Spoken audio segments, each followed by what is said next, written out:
Good morning, it's James. I do hope and pray this message finds you and your loved ones peaceful, thriving well. Thank you for showing up today. I appreciate you. I appreciate your time and your energy. And I think you're going to love this morning's message because this is coming from Einstein himself.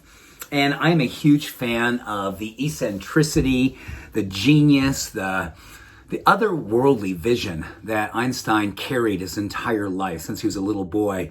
And I want to share with you 4 things that I found, quotes, things that Einstein said that I think are going to speak directly to what it is that so many of us are feeling today. And the last one, all of us probably are going to go, oh my, it's so prophetic.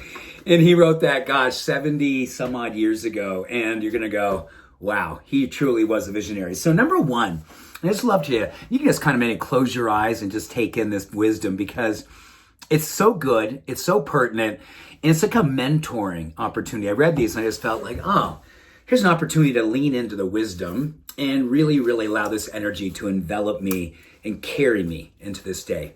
So the first thing I want to share with you is something he said. The measure of intelligence is the ability to change. And we've talked all kinds of times about the power of the student mindset versus the expert's mindset, being willing to allow yourself to be a student of life, really paying attention to things that make you come alive. And when we see what makes us come alive, our willingness to change and let go of the things that are pulling energy and pulling us down. What a beautiful way to begin this morning's opportunity. How much are we open to change? Number 2, he said, I have no special talent. What a humble guy. I am simply passionately curious. I am simply passionately curious.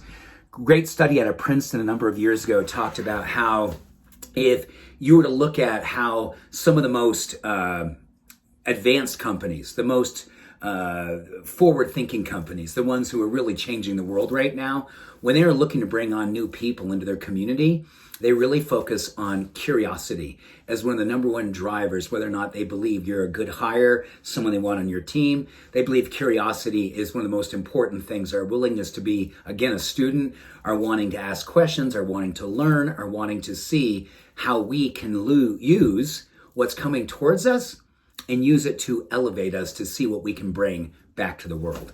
Curiosity. Number 3, he said, anyone who has never made a mistake has never tried anything truly important. One more time. Anyone who has never made a mistake has never tried anything that's truly important.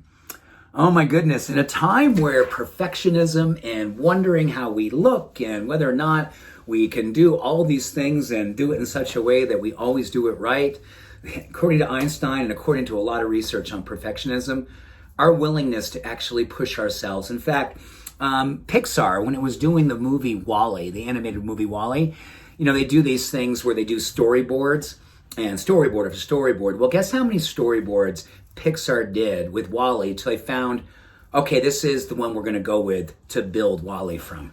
It was over 94,000 storyboards or 94,000 mistakes before they said, I think this is the one. And then from there, they got busy building WALL-E. Oh my gosh. Pixar, pretty awesome company. And lastly, number 4, this is the one that I really wanted to share because I believe this one hits me and probably every single one of us more than any of the others. He said, I fear the day that technology will surpass human interaction. I fear the day that technology will surpass human interaction. And then what happens, he said?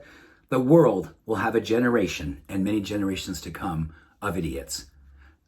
It's harsh, I know, but oh my gosh, how many times have we found ourselves buried in social media, buried in technology, buried in our phones, only to see ourselves not being as brilliantly connected to all of life because of the little thing we're holding in our hand or our faces buried in something that had our attention, had our dopamine, but didn't necessarily have our heart.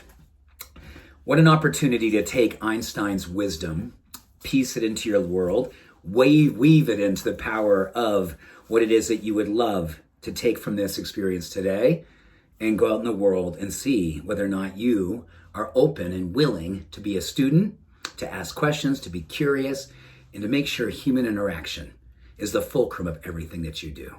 Much love. All blessings. Have a beautiful day. Bye for now.